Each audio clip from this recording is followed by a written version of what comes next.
Nasa kote ng Police Anti-Cybercrime Group ang isang Malaysian na nagbebenta ng illegal na text blast machines. Ayon sa mga otoridad, hindi lang ito ginagamit ng online at text scammers, kundi pati mga kandidato ngayong eleksyon. Alamin yan sa balitang A to Z ni Kim Salinas.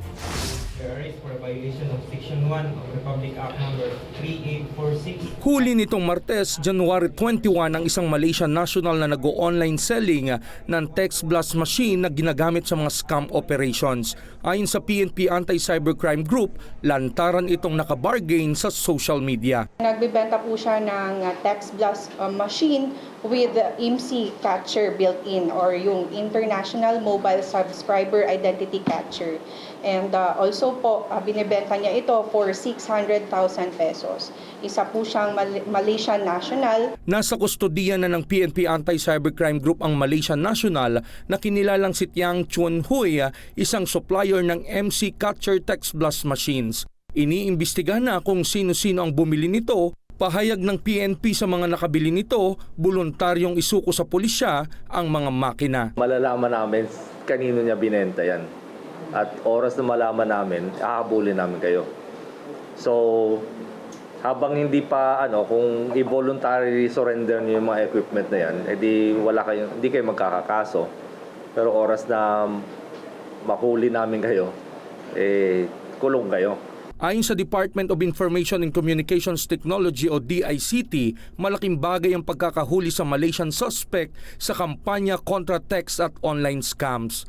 Mas mahirap itong masugpo ngayon dahil mas pinaliit na ang text blast machines. Ito ho, mobile, magkakasya sa backpack. Baka bagong technology to, kanilang in-introduce sa atin. Once it is tested or up and running, ino-overcome niya yung signal ng mga cell sites.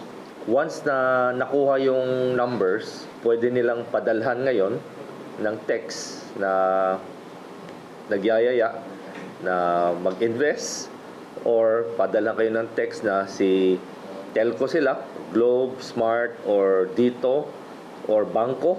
Ayon sa pulisya, kadikit ang pagsugpo sa scam farms at mga illegal na pogo, paiigtingin naman ngayon ang pagsugpo sa text blast machine suppliers. Dagdag pa ni Secretary Uy, hindi lang ito ginagamit sa text scam, kundi in demand din ngayong eleksyon. Napaka mabenta, no? Itong mga equipment ito sa mga politicians, especially mga for election purposes. So tumataas yung bentahan nito during elections. Babala ng DICT, ang sino mang gagamit ng text blast machines ay mahaharap sa karampatang kaso dahil illegal ang pagkakaroon nito ng walang lisensya at walang pag-aatubiling kukumpiskahin ng mga otoridad ang mga illegal na makina. Para sa Balitang A to Z, Kim Salinas.